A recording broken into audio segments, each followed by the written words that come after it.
오늘 읽어본 요한복음 11장 45절부터 마지막 57절까지 이 내용은 이제 예수님께서 죽은 나사로를 살리심으로 이제 그 일 때문에 모든 이스라엘 백성들이 이제 예수를 믿는 자도 있고 또 예수님을 죽이려고 하는 그런 자들도 있고, 그래서 그 반응이 두 갈래로 양분이 되어지는 그런 어떤 내용입니다. 그 중에 예수님을 죽이려고 하는 그 자들이 왜 죽이려고 하는가, 그 속에 하나님의 놀라운 구속 계획이 담겨져 있어요.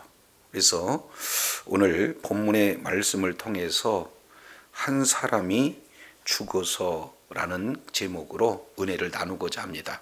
우리가 지난 시간 요한복음 11장 이 내용을 통해서 매우 중요한 예수님의 선언에 대해서 은혜를 나눴습니다. 요한복음 11장 25절 26절 이 말씀이죠.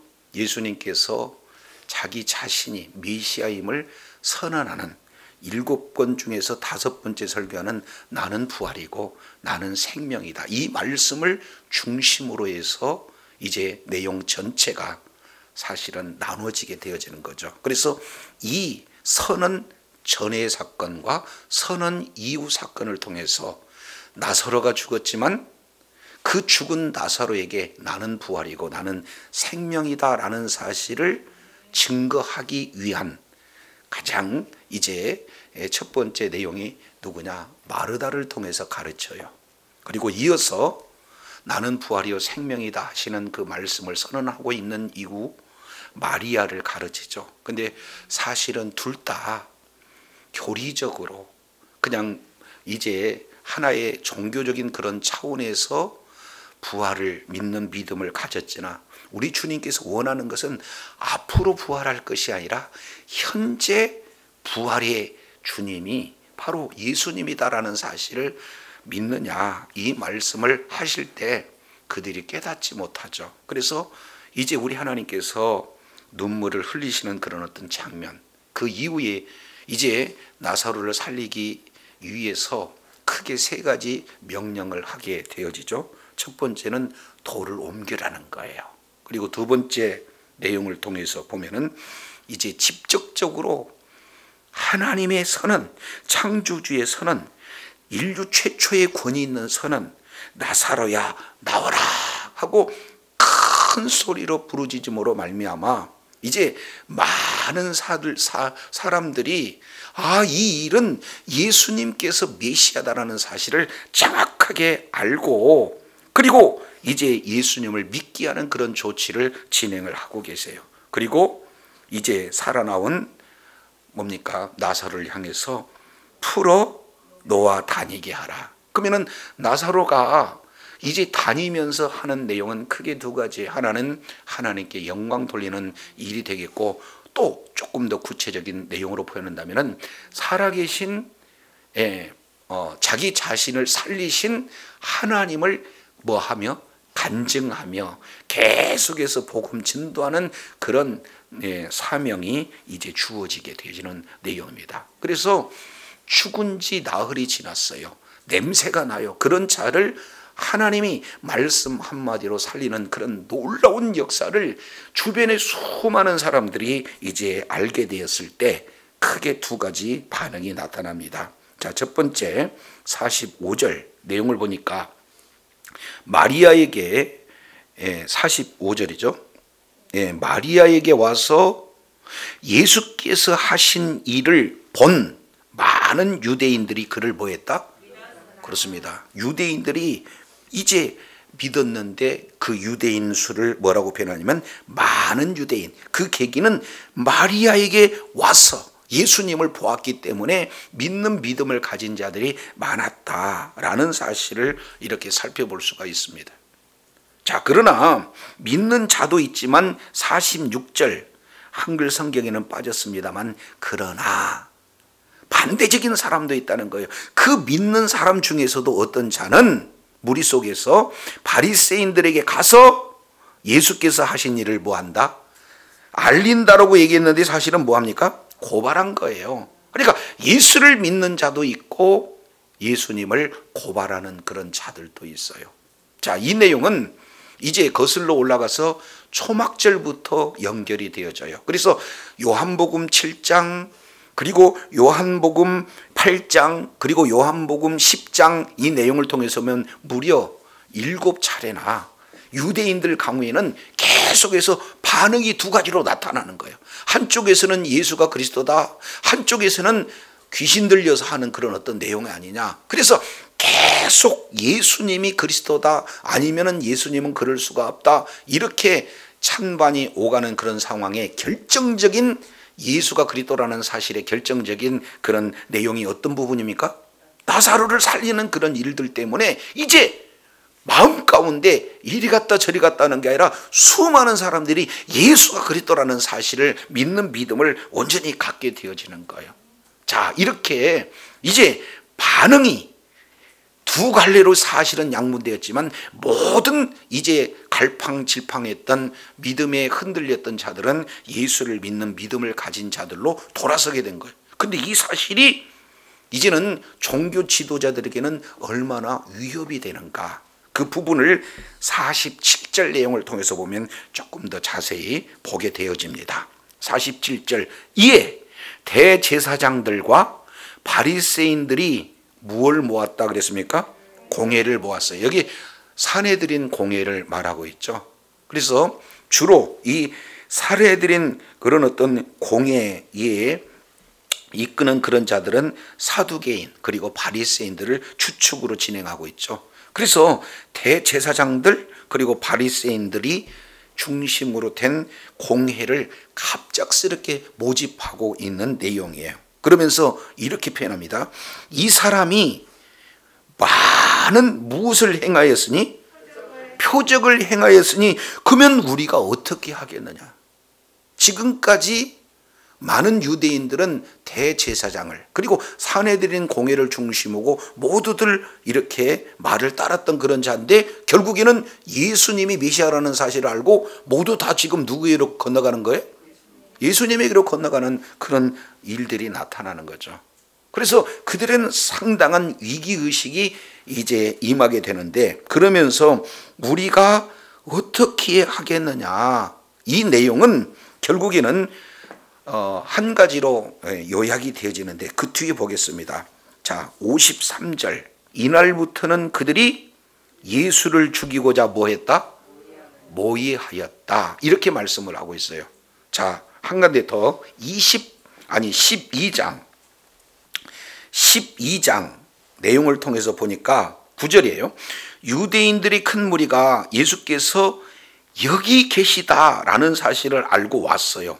이유는 예수님만 위함이 아니요 죽은 자 가운데서 살리신 나사로를 보려 함이라. 그래서 유대인의 큰 무리가 예수님을 보려고, 그리고 죽었다가 살아난 나사로를 보려고 몰려오고 있어요. 그러니 대제사장들은 나사로까지 죽이려고 뭐했다?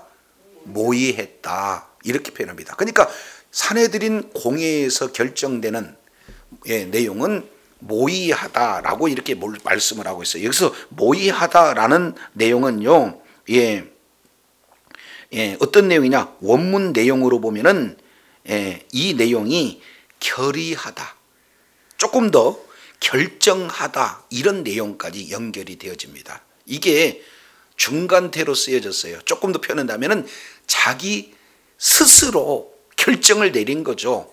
이제 예수님이 이런 죄 때문에 죽여야 된다, 그게 아니라 죽여놓고 방법을 찾고자 결정하는 그런 아주 불합리한 그런 결정을 그들은 내리게 되어지는 것을 봅니다. 그래서 이제 사내들인 공회가 모여서 어떤 방법으로 예수님을 죽일까 결정을 내게 되어지는 거예요. 자, 그 내용을 48절 두 가지 부분에 대해서 지금 그들은 고민하고 있는 것을 말하고 있습니다. 우리가 어떻게 해야 될까? 48절 내용을 보니까 두 가지죠. 만일 그를 그대로 놔두면 모든 사람이 그들을 믿을 것이기 때문에 첫 번째입니다. 그리고 두 번째, 그리고 로마인들이 와서 우리 땅과 그리고 우리 민족을 빼앗아 갈 것이다 라는 전제가 있기 때문에 이제 어떻게 해야 될까? 지금 자기들까지 지금 모의하고 있는 거예요. 이 말 속에는 이제 성경에서 말씀하고 있는 메시아관과 그리고 이 종교 유대 지도자일 뿐만 아니라 그 당시에 유대인들이 인식하고 있는 메시아관이나 그리고 또 하나 더 이제 그 유대를 점령하고 있는 로마인들이 가지고 있는 유대관, 이 내용이 각각 달라요. 자, 첫 번째, 성경에서 말씀하고 있는 메시아관은 크게 두 가지 내용이 되어지죠. 이 부분은 첫 번째, 메시아는 왕으로서의 메시아를 한결같이 예언하는 그런 내용입니다. 그 대표적인 성구가 시편 2편 7절. 우리의 하나님께서 나라를 세우는데 이제 내가 너를 낳았다. 그 얘기는 바로 예수 그리스도를 통해서 하나님의 나라의 왕권이 이제 주어지게 되고 영원한 하나님 나라의 통치자로 메시아, 기름 부은 자, 바로 예수 그리스도를 보내실 것에 대한 예언을 말씀을 하고 있어요. 그 여러 군데 많이 있습니다만, 자, 이 부분이 두 번째 내용을 통해서 살펴보면은, 자, 이사야서 42장 1절 내용을 보면은 이제 종으로서의 메시아입니다.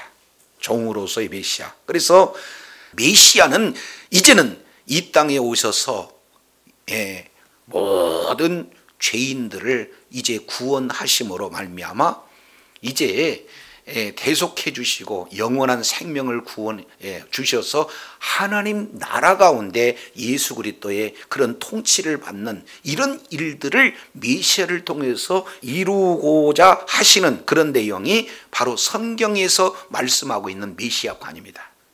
그런데 유대인들은요, 왕 같은 메시아, 정치적인 메시아는 인정을 해요. 그들이 요구하고 그들이 기대하는 메시아는 가장 첫 번째가 다윗과 같은 메시아죠. 주변 모든 나라들을 어떻게 해요? 물리치고 조공을 받는 그런 다윗과 같은 그런 메시아. 그리고 그때 당시에 마카비 혁명을 통해서 마치 마카비처럼 이제 로마의 항거에서 그들을 물리치고 이제 회복을 시켜줄 수 있는 강력한 정치적인 메시아를 그들은 기대하고 있다, 그 말이죠. 자, 그러면은 예수님이 말씀하고 있는 메시아관과 유대인들이 기대하고 있는 메시아관은 사실은 차이가 나는 그런 관점을 가지고 있죠. 자, 그런데요, 로마인들이 이렇게 메시아관은 이미 이스라엘의 문화를 알고 있기 때문에, 그리고 이미 마카비 혁명을 통해서 메시아관을 알고 있기 때문에 로마인들이 생각하고 있는 메시아관은 이제 그런 그들이 오는 정치적인 메시아가 나타나게 되면은 로마 정부에 대항할 것이다, 반란이 일어날 것이다. 그러니까 굉장히 민감하겠죠. 그래서 이 정황 전체를 알고 있는 지금 상황 속에서 두 가지 내용, 많은 사람들이 이제는 모두가 다 예수님이 메시아다라는 사실을 우리는 부인할 수 없게 되었다. 왜? 지금까지 많은 표적을 행해서 우리도 그 표적을 통해서 예수님이 메시아다라는 사실을 이제 부인할 수가 없고 수많은 유대인들도 다 알아들을 수 있는 내용이다. 여기까지는 그들도 이해할 수는 있겠어요. 그 기득권에서 기득권이 약간 놓치는 그런 어떤 결과가 되는 것뿐이니까. 근데요, 더 심각하게 그들이 받아들이는 것은 뭐냐?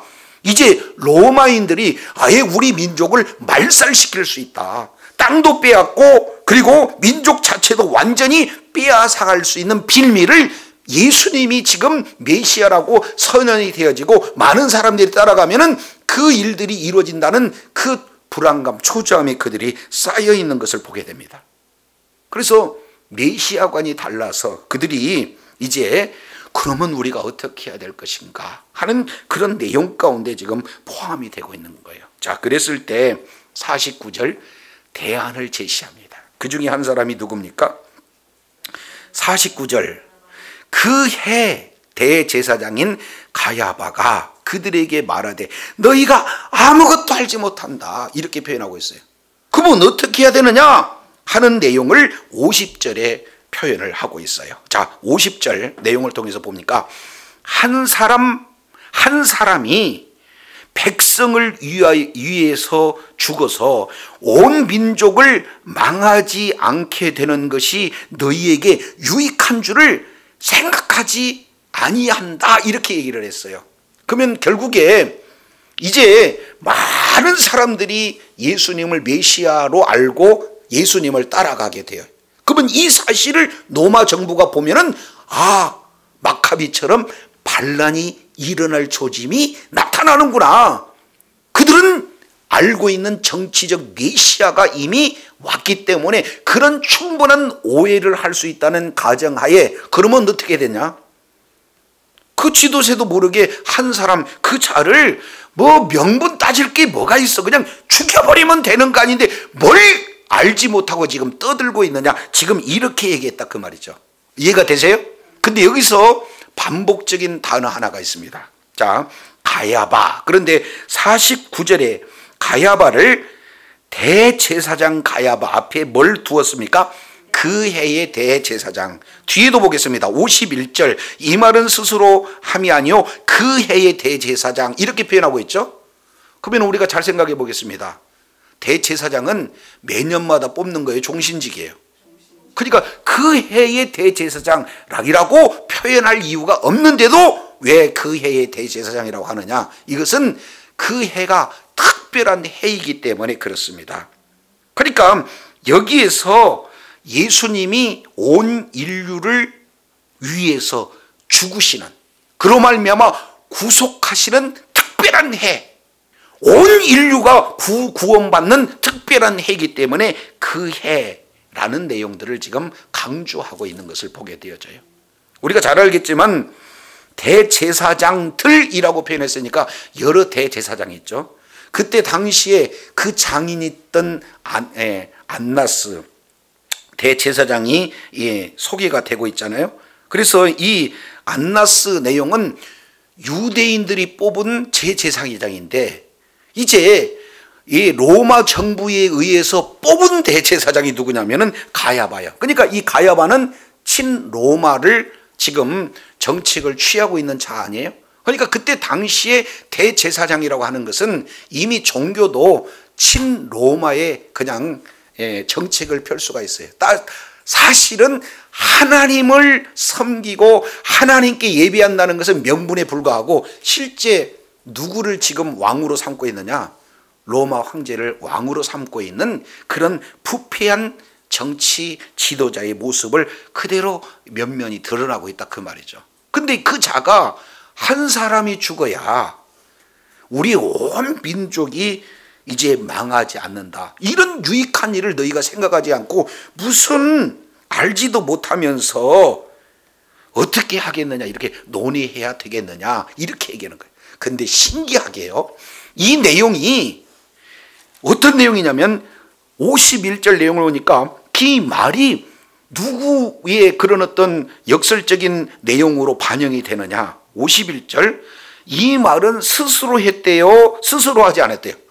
그 얘기는 이 말을 하는 그런 내용에 누가 역사하고 있다고 봐야 되는 거예요? 하나님께서 개입하셨다. 하나님께서 역사하셨다라고 봐야 맞아요. 왜 그러느냐? 뒤에 보겠습니다. 예수께서 민족을 위하시고 해서 이 민족은 뭡니까? 이스라엘 민족이에요. 두 번째, 또 그 민족만 위할 뿐만 아니라 흩어진 하나님의 자녀를 모아서 하나가 되게 하기 위하여 죽으실 것을 뭐 했다? 미리 얘기했다. 그러니까 그의 대제사장이 미리 말한 거예요. 미리 말하는 내용은 다른 말로 예언 이렇게 표현할 수가 있죠. 그러니까 대제사장, 그 해의 대제사장이 예언을 했어요.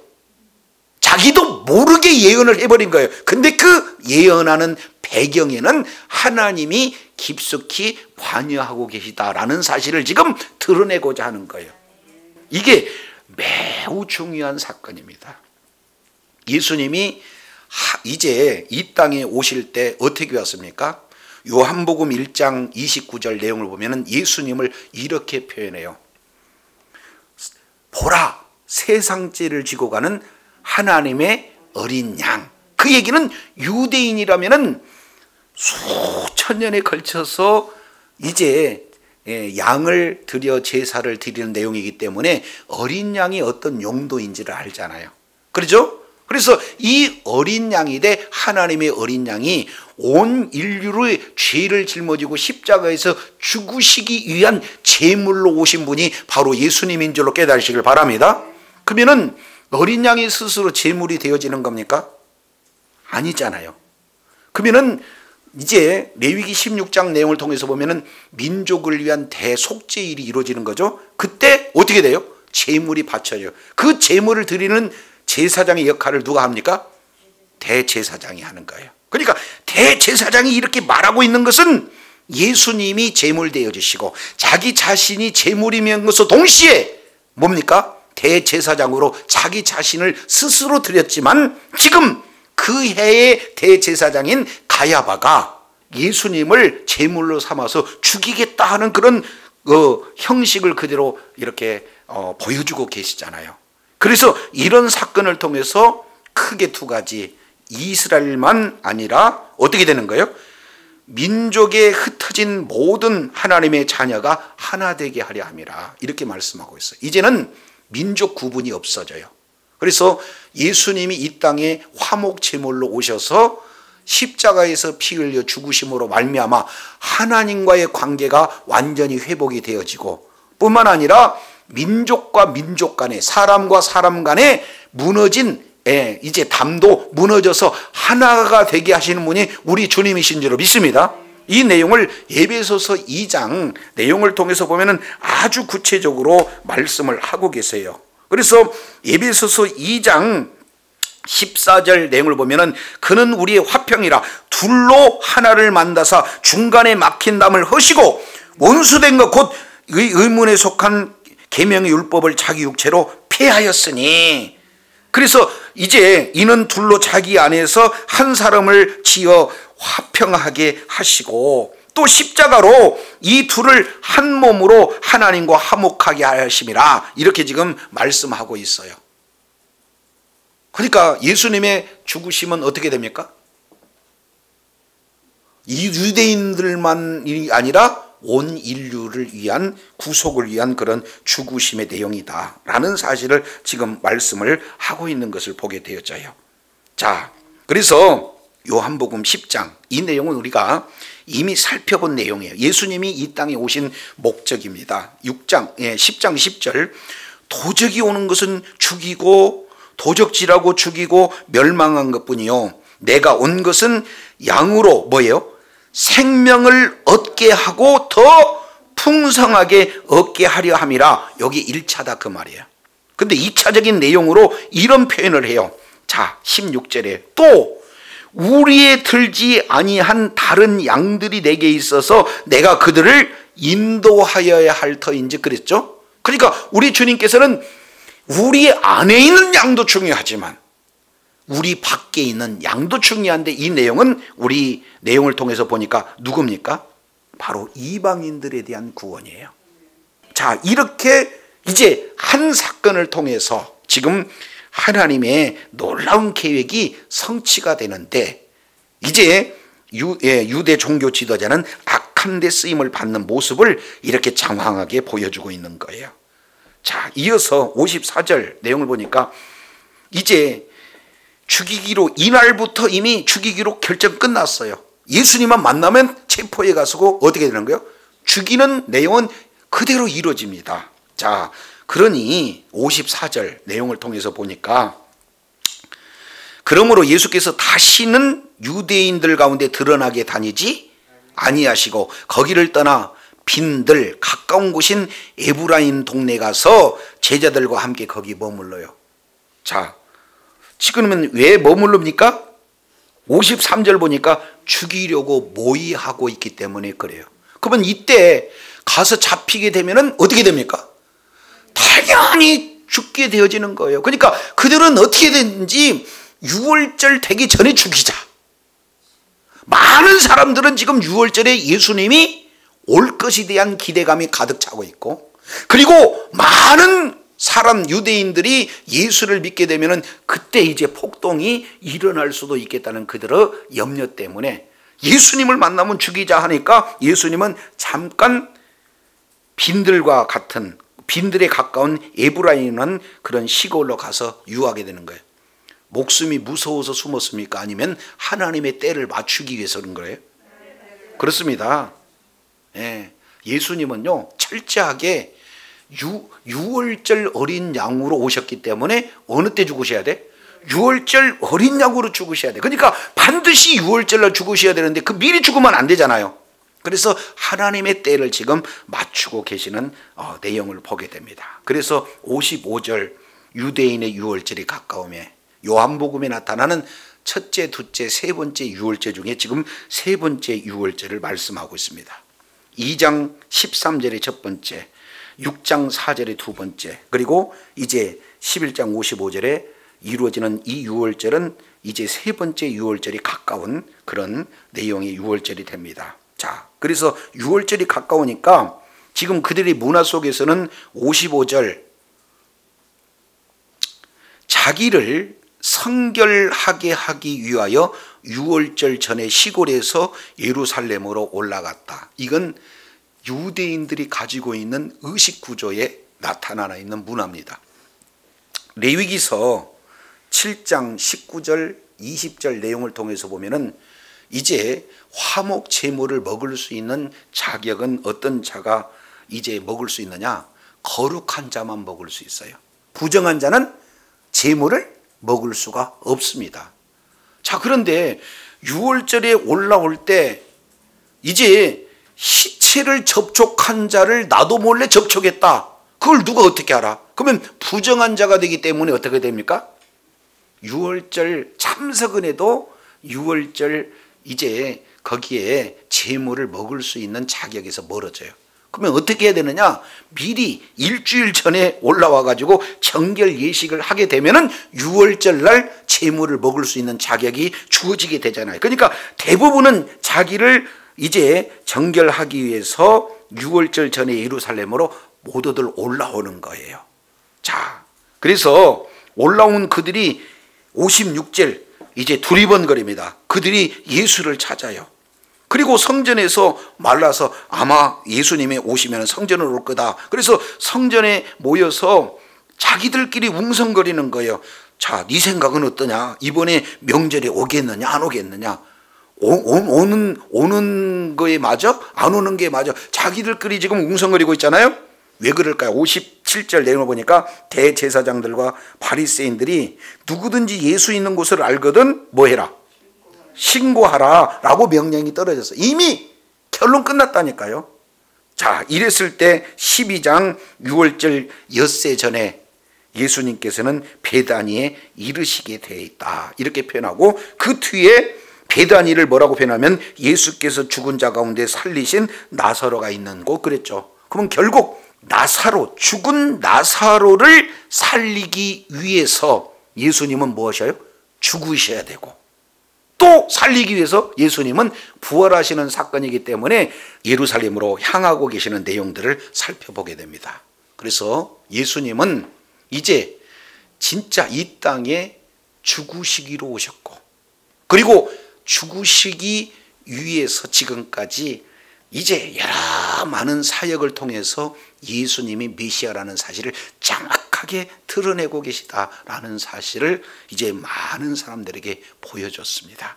저도 여러분도 요한복음을 통해서 이제 나는 부활이요 생명이다 라고 선언하시는 이 내용이 앞으로 이루어질 부활의 내용이고, 앞으로 이루어질 생명이 아니라 지금 믿으면 부활이요 지금 믿으면 생명이 이루어지는 그 예수님의 선언에 우리가 그대로 아멘하고 믿는 믿음으로 소위해서 예수님을 죽이는 어리석은 자리에 있지 아니하고 예수를 믿음으로 구원을 받고 영생에 이르러 있는 그곳에서 나사로가 죽은 자가 살아났던 것처럼 우리가 역시 죽은 우리가 예수 그리스도를 믿음으로 말미암아 살아나서 부활을 경험해서 하나님 앞에 영광 돌리는 존재예요.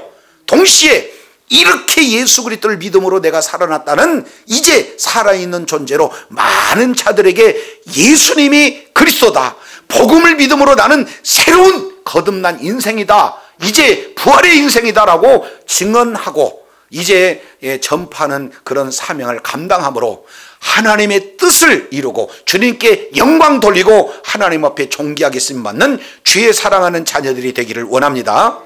기도하겠습니다. 하나님 아버지 감사합니다. 예수님께서는 나는 부활이요 생명이니 주님께서 선언하신 이후에 이 말씀을 통해서 마르다와 그리고 마리아의 그 믿음을 통해서 예수님이 부활이고 생명인 것을 조금 더 구체적으로 이렇게 말씀하시면서 나는 부활이요 생명임을 나사로가 죽었다가 살아나시는 사건을 통해서 이제 많은 자들에게 보여주심으로 이제 예수님이 메시아다는 사실을 믿는 믿음을 가진 자들이 많이 나타났다 했습니다. 이런 결과로 유대인들은 본격적으로 예수님을 죽이려고 이제 결론을 내려놓고 잡아 죽이려는 그런 어떤 상황을 통해서 보면서 대제사장이 무심코 계략을 소개하는 내용을 통해서 보니까 한 사람을 죽임으로 모든 민족이 살아나야 된다는 그 내용은 자기는 이제 계략으로 떠들었지만 그 배경에는 하나님이 개입하셔서 예수님이 죽으심으로 이스라엘뿐만 아니라 이방인도 구원하여 모두가 다 하나 되게 하시는 하나님의 놀라운 원대한 계획이 숨었다는 사실을 다시 한번 일깨워 주셨사온즉 이제는 예수가 그리스도라는 사실을 온전히 믿는 믿음으로 우리가 죄사함을 받고 영원한 생명을 이제 얻어서 마치 죽은 나사로가 영생을 얻어 부활의 삶을 누린 것처럼 이를 통해서 하나님 앞에 영광 돌리고 많은 자들에게 나를 살리신 분이 바로 예수님이다 간증으로 이제 증인의 삶을 살았던 것처럼 우리가 예수 그리스도를 믿는 믿음으로 말미암아 죽은 자가 부활의 생명으로 거듭 태어나고 이를 통해 하나님 앞에 영광 돌릴 뿐만 아니라 많은 자들에게 예수가 그리스도이심을 우리를 살려주신 분이 바로 주님이심을 간증하며 주의 사명 전도의 사명을 잘 감당함으로 하나님의 영광을 올려드리고 또 하나님 나라 확장하는 일에 존귀하게 쓰임받는 주의 사랑하는 자녀들이 다 되게 역사하여 주옵소서. 우리 구주 예수 그리스도 이름으로 기도드립니다. 아멘.